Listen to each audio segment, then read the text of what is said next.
Time for business then. The big story of the day really is Olympus, this scandal finally reaching its conclusion. Will's with us. He's going to start off by giving us a bit of a reminder of the story so far. That's right. Michael Woodford, of course, is the guy at the centre of all this. He was the first ever non-Japanese person to be appointed as CEO of a major Japanese company. It caused a bit of a stir at the time, and it particularly caused a stir when he started saying to his colleagues first in the company that he'd had a look at the books and he found financial irregularities amounting to around $1.7 billion. Well, it later came out that that was the amount, but at first he just communicated this to other people on the board.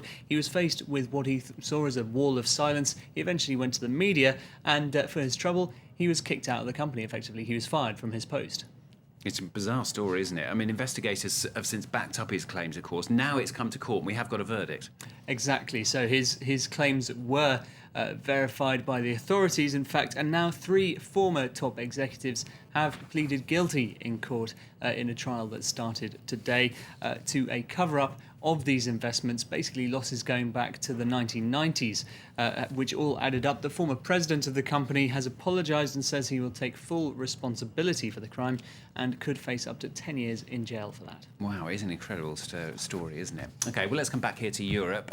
Portugal's government planning its next steps. Yeah, and those next steps they really have to pick carefully because, of course, yesterday we were talking about that move by Portugal to U-turn. The government was U-turning on introducing new taxes on social security, etc. Now they do still have to find some more money from somewhere, and Portugal's government say they're coming up with a plan B.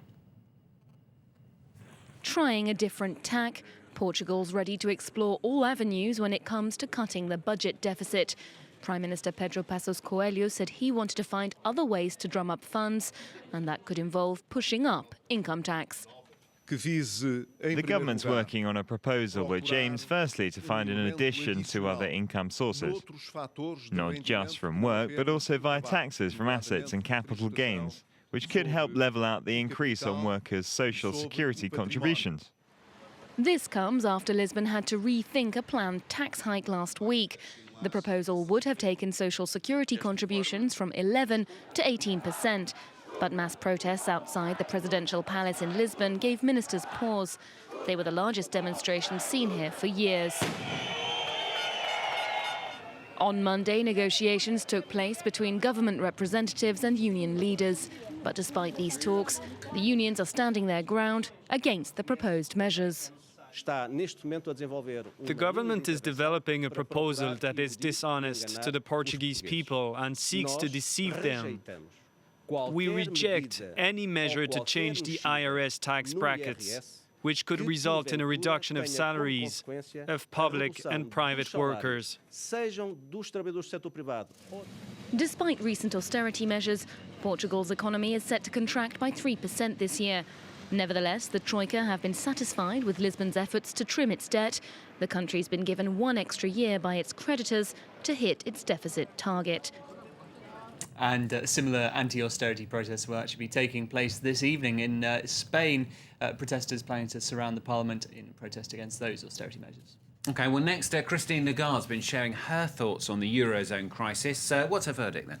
It's not looking good. I suppose we knew that already, but she's given quite a stark warning on Greece. At the moment, the country is, of course, behind on its bailout commitments. It's currently scrambling around looking for 11.5 billion euros of extra cuts to try and cover this shortfall. Christine Lagarde, the head of the IMF, said that even with these extra cuts, it might not be enough, and the government should have to find extra tax rises as well. So worrying times for Greece there. And she also had a bit of a warning for the US as well. That's right, she's been talking about the fiscal cliff. Now, if you haven't heard that phrase before, you'll be sick of it by next January, because that is when automatic tax rises kick in and spending cuts. Now, the combination of those two things, they are basically the hangover from when Congress couldn't decide on things earlier in its session. They put off the decisions until January. If they can't agree to a compromise on these issues by January, those 2 issues, which are very dangerous for the economy, will kick in at the same time. Let's hear what Christine Lagarde had to say about it.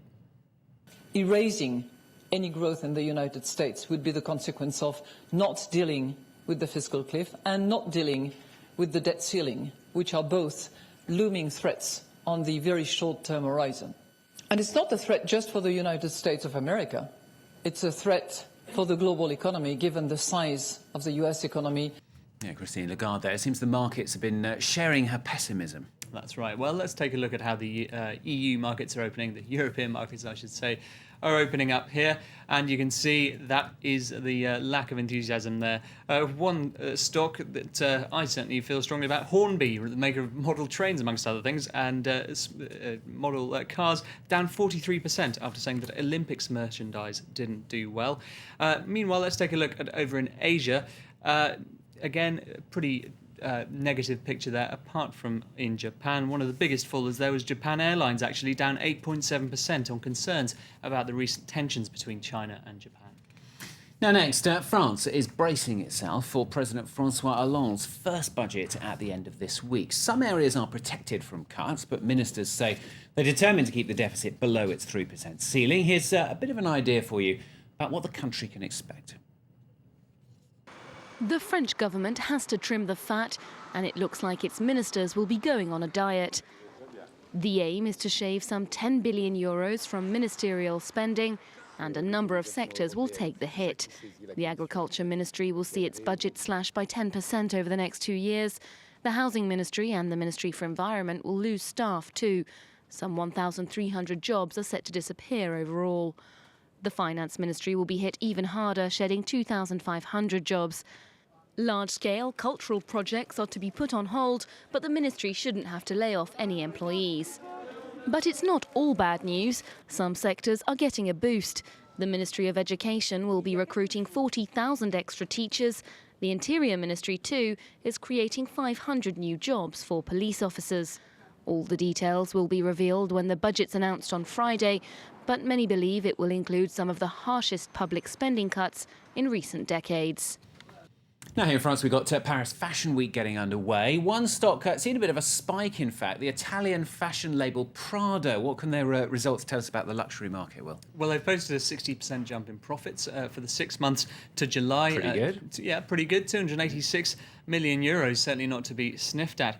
But crucially, what we're really interested in here is that they also said sales in Asia over the last 2 months are on track. Now, why is that interesting? It's interesting because Burberry, one of their competitors, they said that in the last couple of months there's been a big slowdown, particularly in the Chinese market, and that caused a bit of worries throughout the luxury industry that there was going to be a sudden drop-off in demand in the Asian luxury market. But these figures from Prada seem to show that, well, Prada certainly is all right. Maybe this was just a one-off thing for Burberry. That's what those people turning up at Paris Fashion Week will be hoping anyway. OK, well, this next story dovetails perfectly into that, really. Bit of bad news for China's super rich. This is according to a new survey.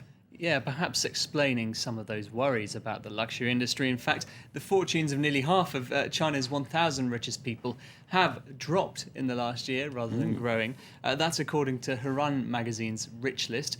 There are fewer billionaires, in fact, on this list than for the first time in 7 years. Yeah. Now, only 251. Only 251 billionaires in China. Yeah, let's put this in context. I mean, in 2006, there were 15 billionaires in the whole of China. Okay. So that really gives you some idea of the sort of rise that China has seen. But among those billionaires, of course, some prominent members of the Communist Party sharing the wealth, no doubt, is on their to-do list.